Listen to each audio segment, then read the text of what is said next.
It's cool. It's cool, man. It's cool.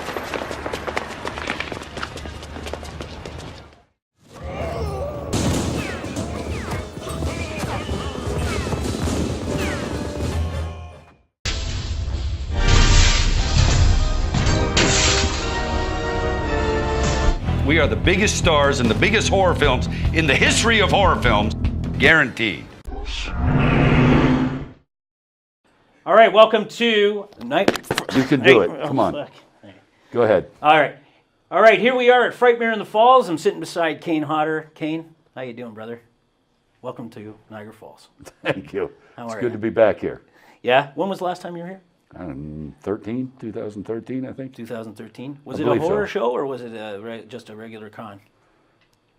Yeah. It was a regular Comic-Con. Comic-Con. Yeah. Yeah. All right, so you know what? Let's touch on a little bit of Friday the 13th. Okay, you've been in 4 of them, Correct. and what's your favorite out of them all? Probably part 7. The first one I did, because I think the look of Jason was the best, so it's my favorite. Yeah. And what was your favorite kill scene? Mine is the one where you go after Terry Kaiser. By the way, I talked to Terry when he was here at Comic-Con, and you had that wielding saw and and That was a real tool, by the way. oh, really? We found that in a hardware store. That wasn't made for the film. That was a real tool with a circular saw blade on it. Oh, wow. So Beekler and I said, we got to use this in the movie. But Terry remembers the scene, does he? Oh, yeah. Well, he's alive to talk about it anyway, for sure. My favorite kill is the sleeping bag. Oh yeah, well yeah, I've seen many interviews with you, and it was like a body bag with pounds of blood in it or something like. Well, it was a 90-pound dummy in a sleeping bag. Oh, okay. So it wasn't that easy to wield around. And when I'm dragging the bag over to the tree, you can see that somebody's in there. And it wasn't the actress, it was the makeup effects assistant was in that bag while I'm dragging it so that you could see that it's real. And then there's a quick edit and to the dummy, and then I slam it against the tree. But yeah, that's my favorite kill because it's not a weapon, so that's pretty cool, I think. To the whole franchise, you have been in 4, obviously, and like I said, and what is your perception of the lake and how it changed and why it wasn't the same? I mean, do you ever look at it and say, why didn't they go with the same? I mean, it was like a ravine where part 7 was, it was a smaller.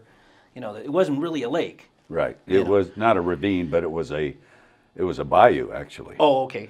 But it was in Alabama. And then, of course, we shot part 8 in Vancouver, Canada. Right.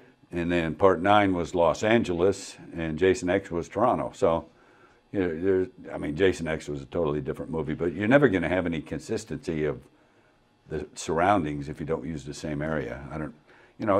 Each production wanted to go somewhere else, so yeah, that's why each production had a different version of Jason too.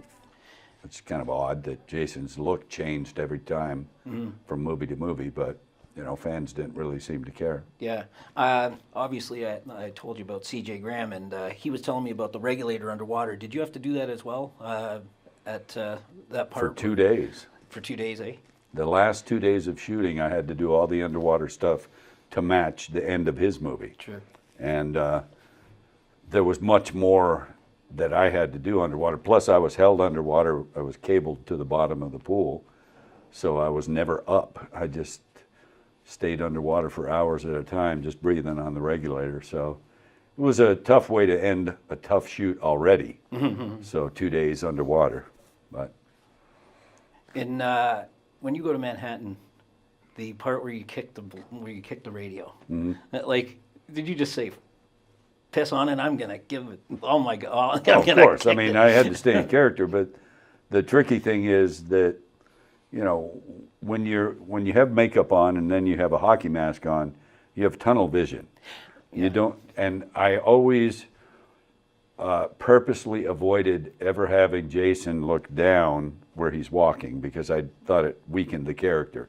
So I would always look up and not be able to see where I was walking, and often paid the price for that. And first take of the radio, I kicked the radio, didn't know where it went, and kept walking straight and tripped right over the fucking thing. So I mean, did you? I'm surprised that footage hasn't shown up somewhere. Oh, that's a pretty funny outtake. Actually, you didn't fall though.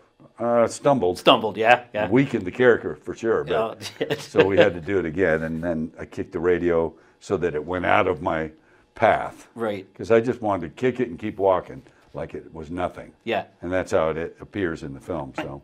How about Jason X going to space? How was that? Really interesting concept. I mean. I it was certainly a different idea for the franchise, and I was a little worried that horror fans might not go for it, but then I thought, you know what, it really doesn't matter what the setting is, as long as Jason is what people have come to expect. So that's how I approached it, just kept Jason the same as we had done before, and the setting was different, and it seemed like the fans liked it anyway, so. Yeah. You do this movie with Malcolm. He's a pain in the ass, isn't he? Malcolm, we love you. No, we don't. Smothered. Let's talk about It Smothered. would have been so much fun had Malcolm not been in the film. Oh, jeez. Because John Schneider directing, I used to work with John on Dukes of Hazzard. I was one of the second string stunt guys, I would say. There was a main group that did all the main stuff, and then there was a second group of us that would do the extra stunts. And so I worked on the show quite a bit. So I knew John. I helped get R.A. and Don Shanks in the film.